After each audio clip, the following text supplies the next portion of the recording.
Hey everyone, thanks for joining the live stream and or watching later on YouTube. It's great. Um, are you ready to get started? Let's get started. Hello, everyone. Okay. Hello and welcome to Python Bytes, where we deliver Python news and headlines directly to your earbuds. This is episode 351, recorded September 5th, and I am Brian Ocken. And I'm Michael Kennedy. And this episode is also sponsored by Sentry. Thank you, Sentry. And if you want to reach any of us or the show, either of us or the show, we're at M. Kennedy, at Brian Ocken, and at Python Bytes, all at fossidon.org. And if you're listening later and you'd like to join the show live sometime, you can join us on YouTube at pythonbytes.fm/live. And we'd love to have you here. Indeed. What do you got for us first, Michael? Let's talk about multiprocessing. So MPIRE, not PIRE, but MPIRE, right? PIRE is the type checker from Meta. MPIRE is something entirely different about multiprocessing. And so it's a Python package for easy multiprocessing that's faster than the built-in multiprocessing, but has a similar API, has really good error reporting and a bunch of other types of reporting, like how well did that session go? Like how well did you utilize the multiprocessing capabilities of your machine and so on. So yeah, let's dig into it. So the whole acronym for the name is multiprocessing is really easy, which is not what most people say, right? No. But it's a package that's faster than multiprocessing in most cases, has more features, and is generally more user-friendly than the default multiprocessing package. It has APIs like multiprocessing.pool, but it also has the benefits of things like copy on write shared objects. We're going to come back to that later as well. But also the ability to have like init and exit set up teardown for your workers, some more state that you can use and so on. So pretty cool. It has a progress bar. It has TQDM progress built right into it across the multiple processes. So you can say things like, here is some work I want you to do. There's 100 items. Split that across 5 cores. And as those different processes complete the work for individual elements, give me a unified progress bar, which is pretty awesome, right?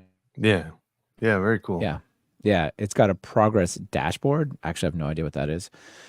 It has worker insights that you can ask when it's done, like how efficient was that multiprocessing story? Graceful and user-friendly exception handling. It has timeouts.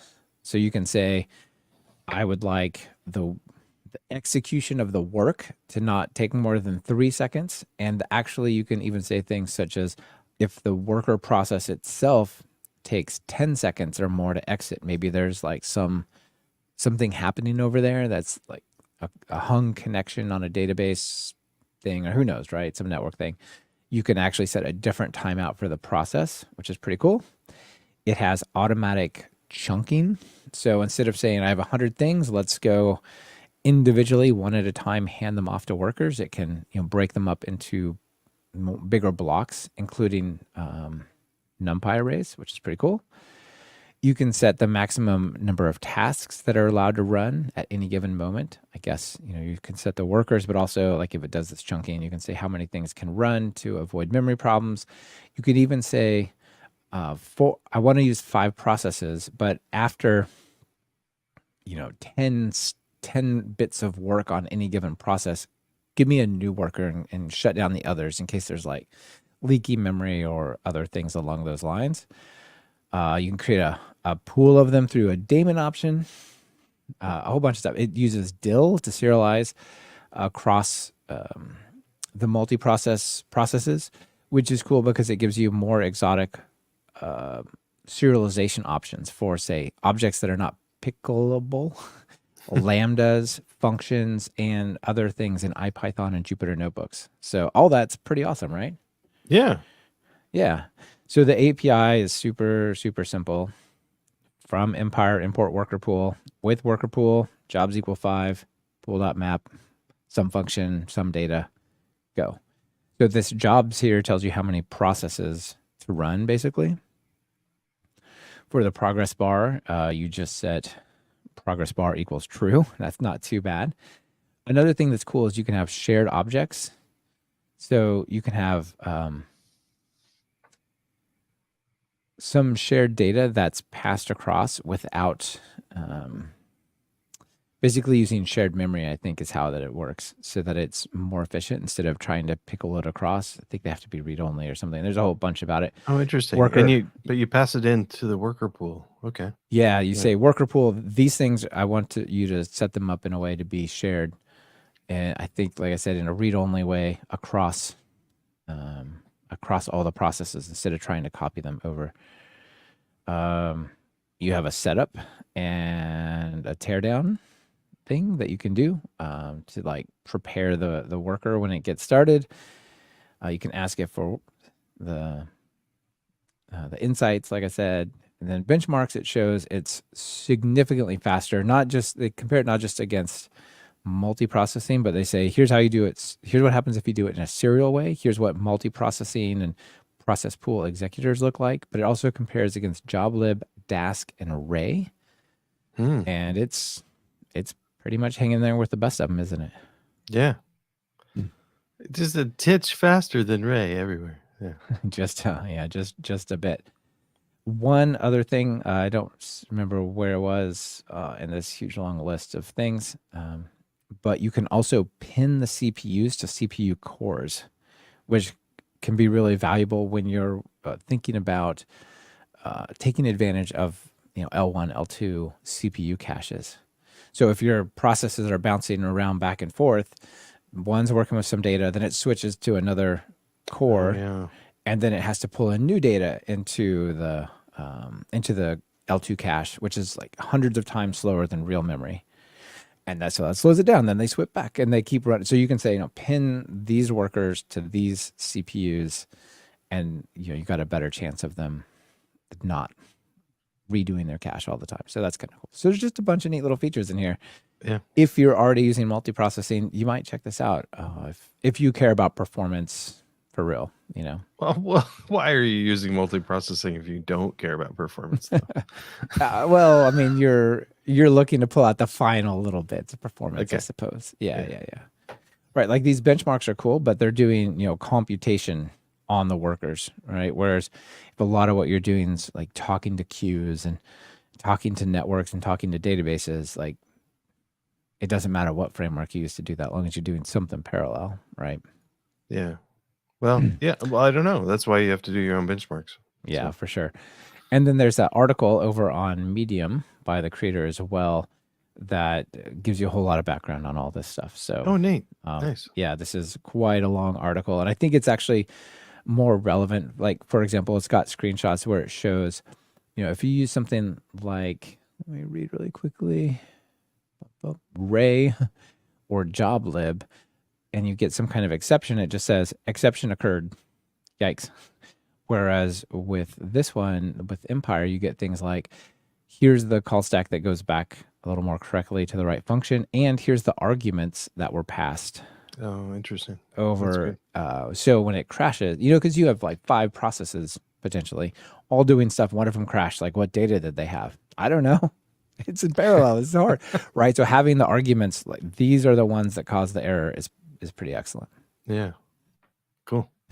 Anyway, MPIRE. That's what I got for number 1. All right. Cool. I have something else that starts with M. Mop up. So mop up is something that I learned about from an article by Glyph. So let me jump to the article first. So Glyph wrote an article saying, get your Mac Python from python.org. That's what I already do. I've tried all the other stuff, and I just like the downloader from python.org. So this article talks about reasons why that's probably what you want. And that's probably what, if you're writing a tutorial, that's probably what your users need to do too, if they're using a Mac. And I won't go through all the details, but he goes through reasons why you probably want this one and not things like what are the others? Homebrew. You can brew install your Python, but he doesn't recommend it, and you can read why. PyEnv, I've tried it. It like messes up other stuff for me. So I like the downloader from Python. But one of the things that I don't like is that if I had Python 3.11.4 installed and now Python 3.11.5's out, how do I get that on my computer? Do I just reinstall it? Yes, you can. But Glyph made a new thing called mopup. So what mopup does is you just pip install mopup, and it's like the only thing I install on um, my global Python versions, like 3.11. Pip install, update pip and install this, and that's it. Everything else goes into a virtual environment. But Or pipx or install pipx this. Yeah. exactly. But mopup, what's the usage? So I just tried it this morning. I didn't pass it any flags. I just installed it and ran it, and it updated me from Python 3.11.4 to Python 3.11.5 without me having to re-download anything other than this. So I'm going to set up something that goes through. I've got a lot of versions on my computer. I've got 3.7 through 3.12 installed, and I want all of them to be on the latest bug fix release. So I'm just going to probably use um, Brett Cannon's PyInstaller or Python installer Pi on my Mac to go to each of the versions and run mopup on all of them to update it. So that's what I'd like to do. Anyway, it's cool. I'm really excited about this because this was like the one hole in using the python.org installer is how to update it. So nice. Yep. Interesting. I gotta admit, I'm still a brew install Python 3 sort of person. Okay. And the main drawback that Glyph makes an argument for, which is valid, is you don't control necessarily the version of Python that you get. Because if you brew install, I don't know, some other, YouTube downloader app or whatever rando thing, it might say, well, I need a Python 3.12 and you only have 3.8, right? And it'll auto upgrade on you without you knowing. But I'm always running the absolute latest Python anyway. And so, when those other packages say greater than 3.10, like I don't care. I already have greater than 3.10. And so I don't know. That's the world I'm living in now, but that's okay for me. Oh, okay. So yeah, I'm a package maintainer, so I have multiple versions on my box, but and a lot of people like PyEnv for that reason, but I don't. But anyway, I've had trouble with PyEnv too, especially around the Apple Silicon Rosetta compiler mismatch. Like there's just like it wouldn't install for me, and so I think the python.org is a good recommendation though. Okay, cool. Yep. All right. Before we move on to our next topic, Brian. Well, I'd like to thank Sentry for sponsoring this episode of Python Bytes. You know Sentry for their error tracking service, but did you know that you can take it all the way through your multi-tier and distributed app with their distributed tracing feature? How cool is that? Distributed tracing is a debugging technique that involves tracking the requests of your system starting from the very beginning, like the user action, all the way to the back end, database, and third-party services. This can help you identify if the cause of an error is in one project is due to an error in another project. That's very useful. Every system can benefit from distributed tracing, but they are useful especially for microservices. In microservice architecture, logs won't give you the full picture, so you can't debug every request in full by reading the logs. But distributed tracing with a platform like Sentry can give you a visual overview of which services were called during the execution of certain requests. Aside from debugging and visualizing your architecture, distributed tracing also helps you identify performance bottlenecks. Through a visual like Gantt chart, you can see if a particular span in your stack took longer than expected and how it could be causing slowdowns in other parts of your app. Learn more and see examples in the tracing section of their docs at docs.sentry.io. To take advantage of all the features of the Sentry platform, create your free account. And for Python Bytes listeners, be sure to use code Python Bytes, all one word, and activate a free month of their premium paid services. Get started today at pythonbytes.fm/Sentry. Thank you, Sentry, for supporting Python Bytes. Indeed, thank you, Sentry. And I want to bring it back to a similar, not bingo, bring it back to something I gave a shout out to before, multi-threading and meta. I talked about both those. And so I want to cover this article posted on Engineering at Meta, which is on the facebook.com domain, actually, not the meta domain, but whatever. Engineering at Meta, because it's really about Instagram anyway. And it talks about this new thing called Immortal objects. And Brian, would you want to live forever like a vampire? No. Me either. Definitely not. For a while. I mean, I could take a few more years, but not infinity. But Python objects, they can benefit from this infinity. And so I want to go through this new PEP 683, which is accepted in 3.12. So that's pretty exciting. This is part of the Cinder performance work that's coming out of the Meta team. And I want to look at it not originally, but let's look it over on omnivore.app. Because this is my new favorite way for research, because I can put highlights and notes. So Instagram has introduced Immortal objects through PEP 683. Now, Python objects can bypass reference counting checks and live forever through the entire execution of the runtime, at least from when they're created to the end. So, typically, I guess I should say, Python objects have a whole bunch of information about them on the object that is allocated on the heap.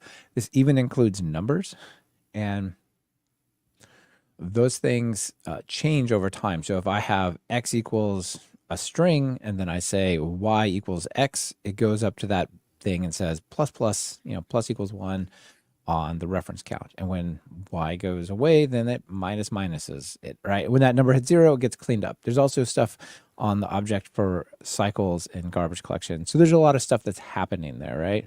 Yeah.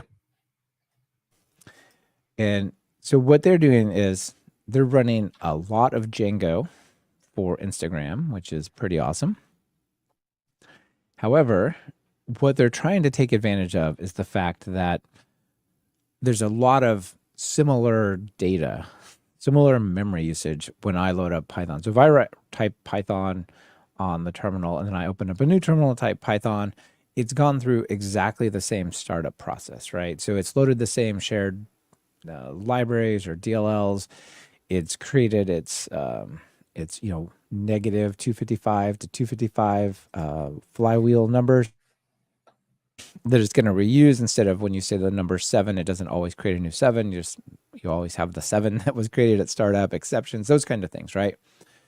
Well, if you have a web server that's got 10 or 20 or 100 worker processes that all went through the same startup for a Python app, you would want to have things like that number 7 or some exception type or whatever modules, right? Core modules that are loaded.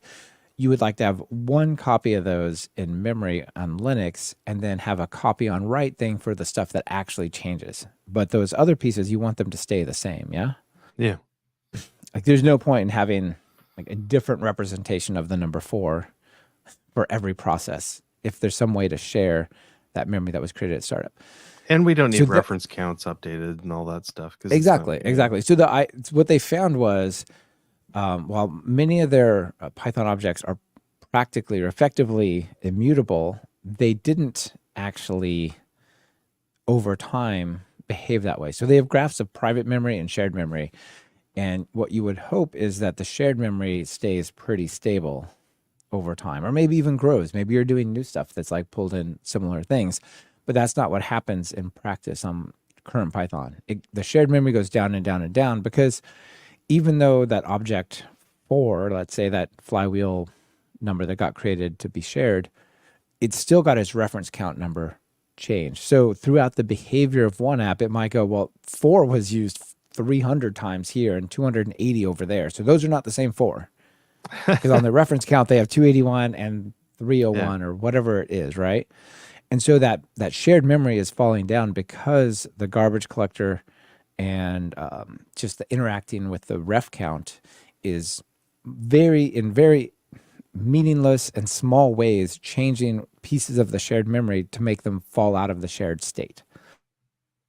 So this whole PEP, this whole idea is we're going to make those types of things so that their reference count can't change, their GC structures can't change. They cannot be changed. They're just always set to some magic number for like this thing's reference count is unchanged, right? So if you look at like the object header, it's got a GC header, reference count, object type, and then the actual data. Well, for the ones that don't change, now these new ones can be set so even their GC header and the reference counts don't change. Cool, right? Yeah. And what that means is if you come down here, it says there's some challenges. First, they had to make sure that applications wouldn't crash if some objects suddenly had different ref counts.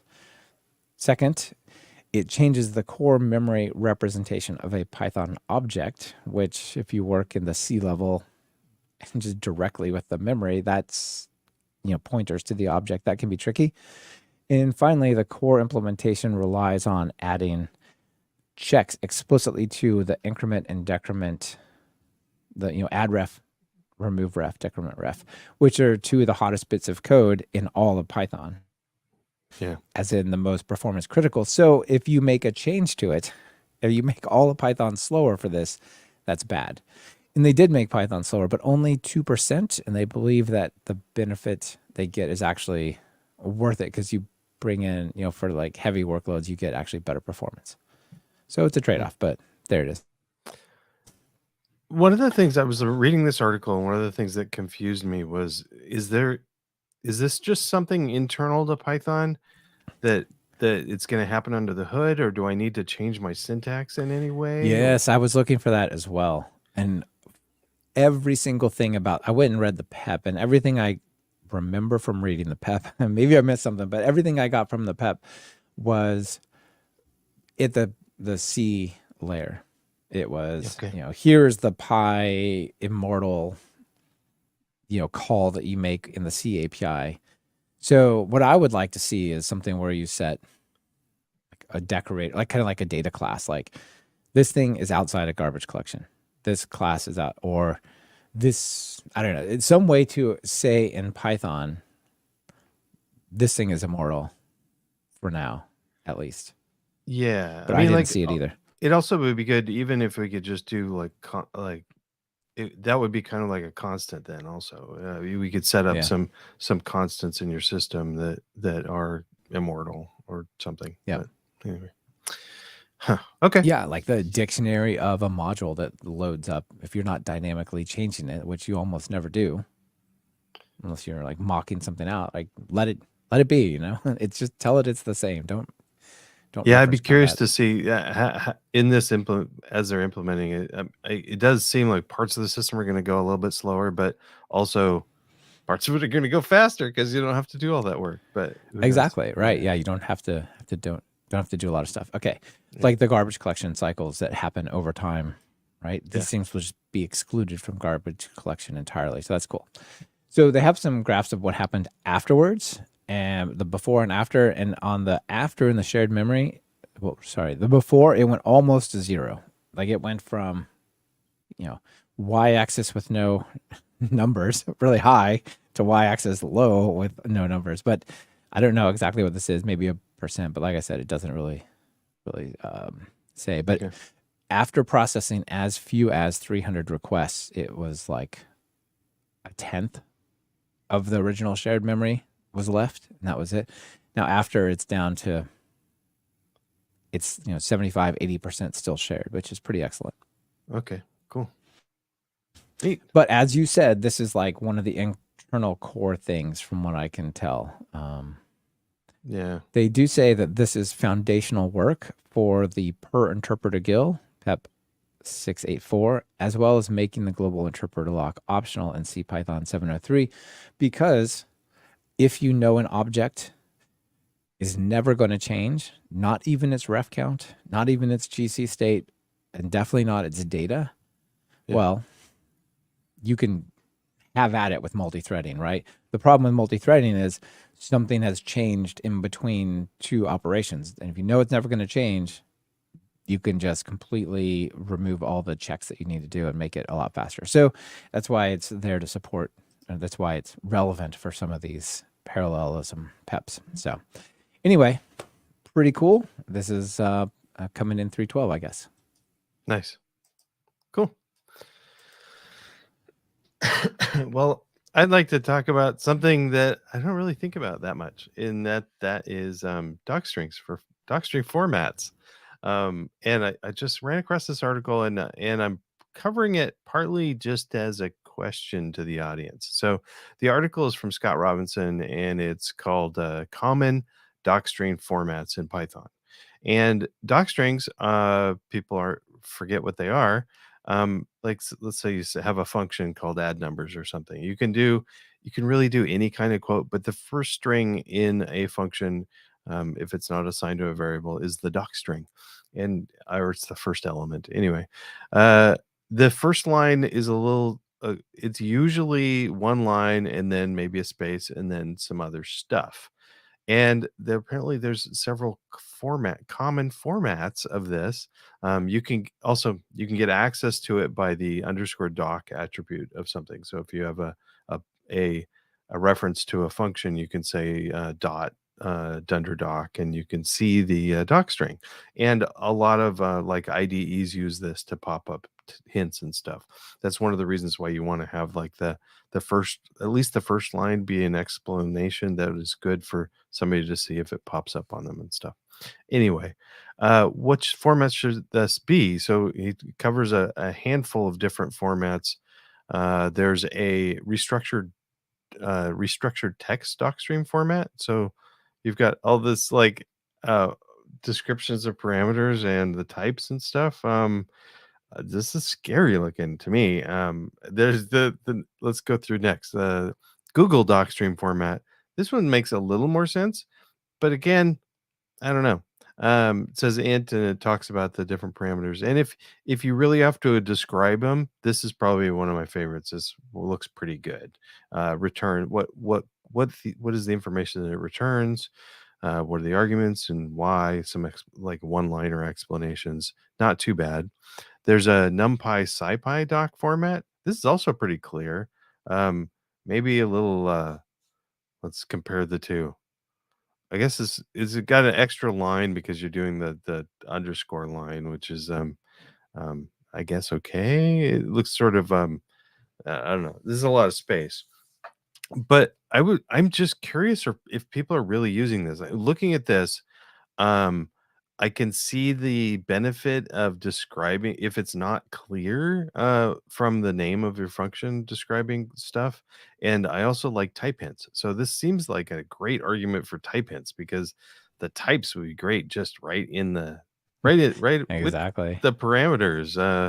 And then if you don't have to describe the type, maybe just have variable names that are more clear. So I my personal preference really is use type hints, and then also have a description of, if you're going to do a doc string and it's not obvious from the name of the function, then have a description of what the function does, and that's it. And then if it's unclear about what the stuff is, the behavior of different parameters, then add that. But I'd love to hear back from people.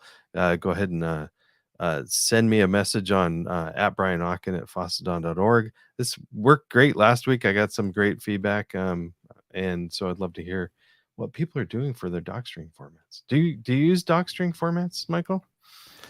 I'm familiar with Docstring formats, and I've played with them. I like the Google one best, I think. Ooh. But I'm with you. Like, if you have good variable names, do you need the parameter information? If you use type hints, do you need the parameter information to say the type? If you Yeah. have a return declaration with a type, do you need to have the returns? If if the function has a good name, like get user, angle bracket optional user, like, oh, well, it returns a user or it returns none. How much more do you need to say about what it returns, right? Like there's a lot of, it's a little bit of a case study, and yes, you want to be very thorough, but also good naming goes a really long way to like limit the amount of comments and docs you got to put onto a thing. There are times when it makes sense though, like if you're talking about range or something like that. Is it inclusive of both numbers? If I say 1 to 10, do I get 1, 2, 3, 4 up to 10, or do I get 1, 2, 3, 4 up to 9? Right? Like those situations where you might need to say the non-inclusive upper bound of the range. I don't know, whatever, something like that, right? Yeah. I do like an explanation of what's returned, though. Often it's not obvious. Yep. Even if you are doing a type hint and you can get the type of what's returned, what's the meaning of what's returned is, if that's not obvious, please put that in a docstring. But Yep. yeah. Anyway, cool. I wonder, this is an honest question. I have no idea if you express it in any of this documentation or if the editors consume it. But what would be really awesome is if there was a way to express all possible exception types in the entire call stack, right? Like you could get a value error, you could get a database connection error, or you could get a uniqueness constraint exception. With any of those three, then you could have editors where you just hit like Alt Enter, write the error handler, goes bam, bam, bam. Here's the 3 types of things you might catch. Right, that would be awesome. But I don't know if you can express the possible range of exceptions in there or not. Or unless and especially if you're calling any extra functions within a function, you don't know if it's going to raise an exception, possibly, but possibly. Yeah. Anyway, that's something I would see actually really useful there, that you don't express in like the type information or the name or any of those things. Yeah. Cool. Cool. Well, those are our items. Michael, do you have any extras for us? I have an extra for you in particular. How about that? Okay. Let's start with that one then. So last week you asked about GitHub releases. Who uses these? Should I be bothered? There's this person that seems to be telling everyone on GitHub they should use releases. If they're not, do I care? And Rhett Turnbull, who's been on Talk Python to talk about building Mac apps for with Python, good episode there, said GitHub releases questions. I use them and I like them so people can subscribe to be notified of new releases. I use GH, the GitHub command line, GitHub release create to create one in the command line every time I push to PyPI. I'm sure this can be done as an action, but I don't push that often, so it's fine with me. Anyway, there's some feedback for you. Thanks. Yeah, I actually got quite a few people reaching out, and I really appreciate it. And it did convince me that I'm going to start trying to figure it out using GitHub releases, but I also want to make sure that it's automated as much as possible. I don't want to add redundant work just for the heck of it. So you're going to set up some automation to go around and tell everyone on GitHub who doesn't have releases going yet they should do releases? Think of all the contributor badges you're going to get. Yeah. Just kidding. All right, let's talk about one more thing. We've heard about PyPI issues where people are uploading malicious packages, and a lot of times it's crypto kitties and other idiots who are doing that, or researchers to like just prove a concept that it can be done. But Lazarus hackers, who are, I'm pretty sure, North Korean state-sponsored hacking group, uploaded a fake VMware VM Connect library targeting IT professionals. So it only had 237 downloads, but when you start to think about state actor hacking level of stuff getting installed onto your machine, that's like at minimum format the OS, maybe just throw it in the trash. I don't know. It's like pretty bad level of being infected. So I don't know. I have no action or further thoughts. Just like hey, that's worth checking out. Yeah, and maybe we do need to care about our the pipeline and whatever. But Yeah, the supply Supply chain. chain, But we yeah. do have the new security person, Mike, that was hired, right? So that's excellent. Yes. Yeah, he was in the audience when we announced, so that was great. I believe it's Mike, right? Hopefully I got the name right. Yeah. Over to you. That's what I got. Okay. Well, I was having a conversation with was actually this I don't know how to pronounce that, JNY on the Bytes Slack. We were talking about using TRS-80 computers, and I said, "Hey, I remember typing in Lunar Lander on my TRS-80 way back when. Copied it out of the back of a magazine, and he said, "Oh, I've got a copy of Lunar Lander that works on Python." I'm like, "Oh, I want to try it," and I still can't. I'm gonna get back to him, but I can't get his to work. And then I looked around, and there was this other cool one.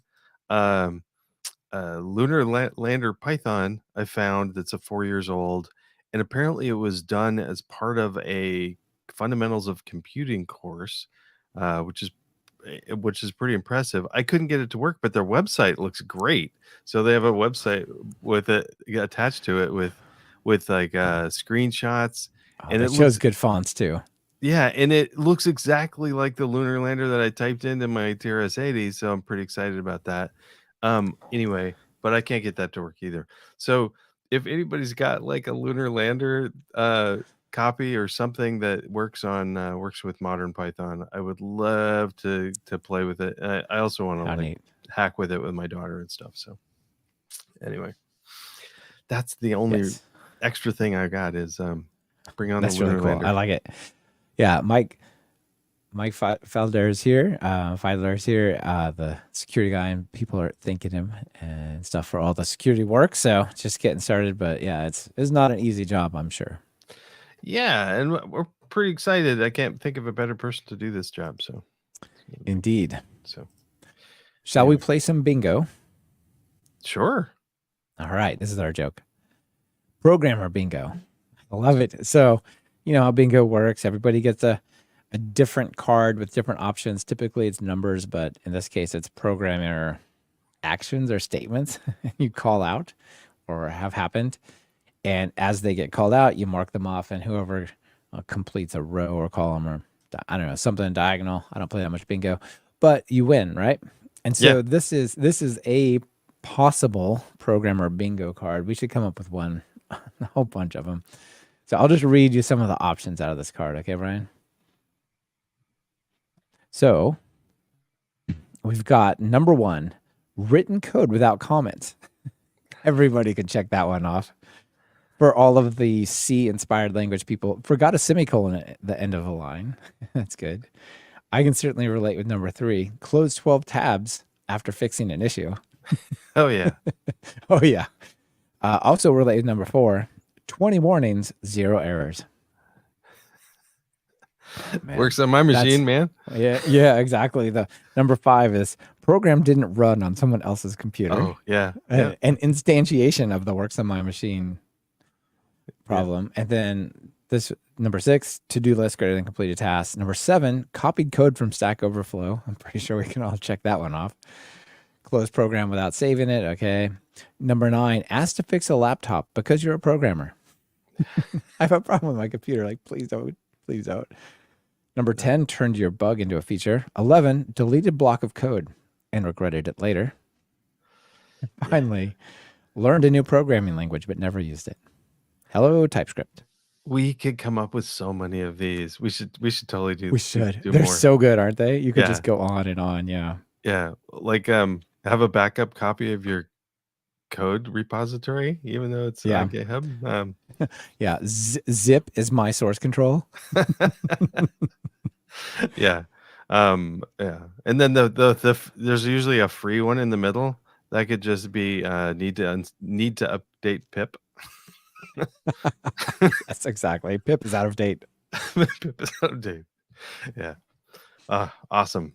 Well, as usual, pleasure to talk with you, Michael. And thank you so much, Sentry, for sponsoring this episode. Again, everybody check out Sentry and go to, what was that link again? pythonbytes.fm /Sentry. /Sentry. Thanks, Brian. Thank you. Bye. See y'all.